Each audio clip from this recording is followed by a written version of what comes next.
ouviu o boato que vai ficar mais difícil de ter a aprovação do visto.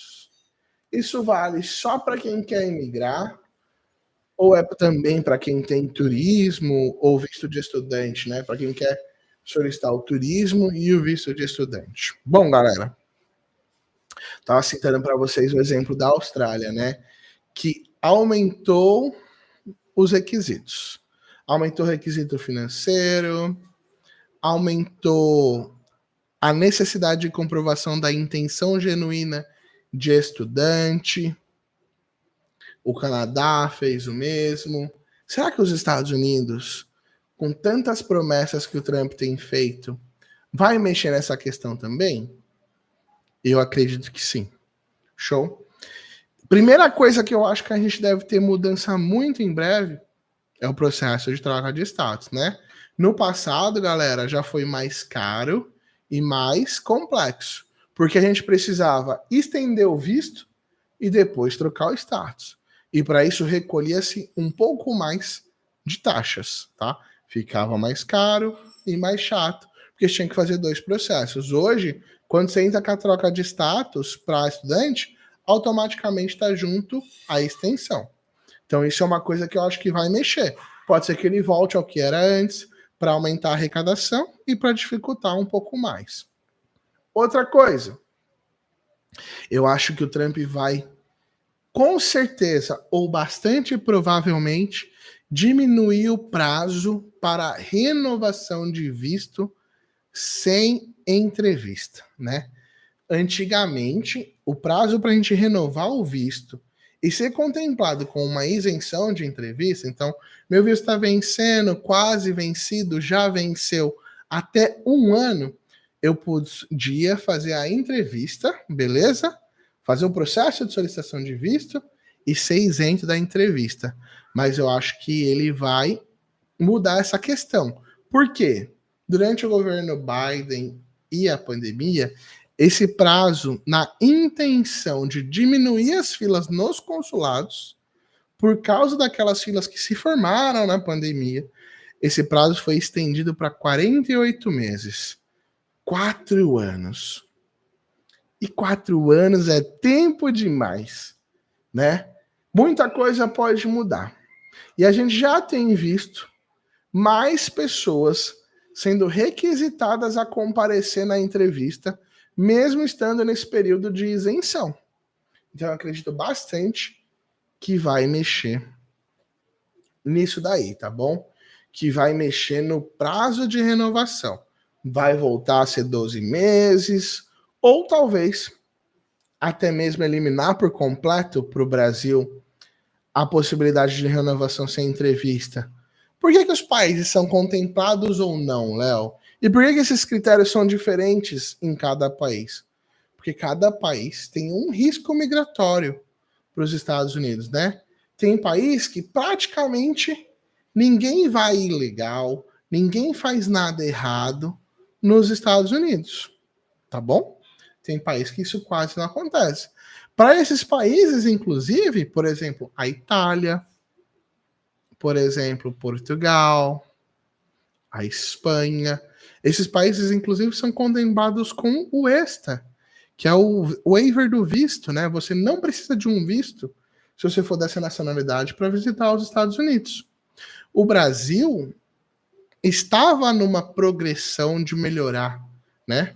Até ali 2017, 2018, mas de lá para cá nós aumentamos muito o número de pessoas que têm transgredido as regras de imigração. Então pode ser que esses benefícios que nós temos, infelizmente a gente não tem, né, a isenção do visto, mas nós temos a renovação sem entrevista hoje com 48 meses, pode ser que eles sejam revistos, tá? É bastante provável que essa questão seja revista. E aí é por isso que eu também acredito que pode ser que sim, fique um pouco mais difícil para conseguir a aprovação de vistos. Os agentes consulares, eles são treinados, né? Para fazer as avaliações, para considerar os critérios ali de elegibilidade, para avaliar os vínculos. Mas a gente sabe que, infelizmente, alguns agentes consulares acabam também colocando no processo de avaliação um pouco das suas crenças pessoais. É impossível não fazer isso, né? Quando eu estou conversando com vocês aqui, eu tento ser o mais isento possível. Mas é impossível não acabar colocando a minha percepção, as minhas crenças nesse processo. E os agentes consulares também fazem isso, tá?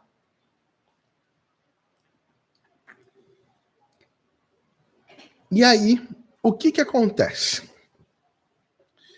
É provável que os agentes consulares que gostam de ser um pouco mais rígidos, por exemplo, com os solicitantes de origem latina, um pouco mais rígidos com os solicitantes de baixa renda, um pouco mais rígidos com solicitantes de determinada orientação política, é possível que aqueles agentes consulares que gostam mais de colocar suas percepções no jogo se sintam mais à vontade de fazer isso abaixo de uma administração que concorda com esses valores, tá? Então a gente deve sim ver um pouco mais de rigidez nesses processos de avaliação de vistos. Isso é para a gente ficar com medo? É para a gente desistir? É para a gente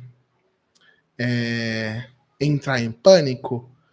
Trocar aí a ordem das coisas? Atropelar o processo? Não. Isso tudo, galera, é para a gente ficar mais atento. Eu tenho visto, né, recentemente, o aumento do número de empresas que trabalham com visto. Mas assim, é assustador, gente. A quantidade de empresas que tem aparecido todos os dias. Porque existe ali uma meia dúzia de pessoas vendendo, pessoas e empresas também, né? Inclusive uma que faliu recentemente. Antes de falir e fechar a porta, vendeu esse sonho para uma galera.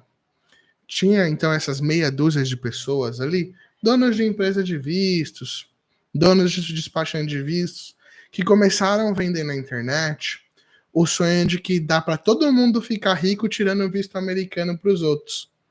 E venderam esses cursinhos de como ser um despachante de visto por R$300, R$800, R$1.000, com as promessas de que você ia ganhar 5, 10, 15, 20. Eu vi um essa semana de um cara lá de Goiânia que ele estava vendendo um curso para faturar até R$40.000 com vistos e o curso custava 289.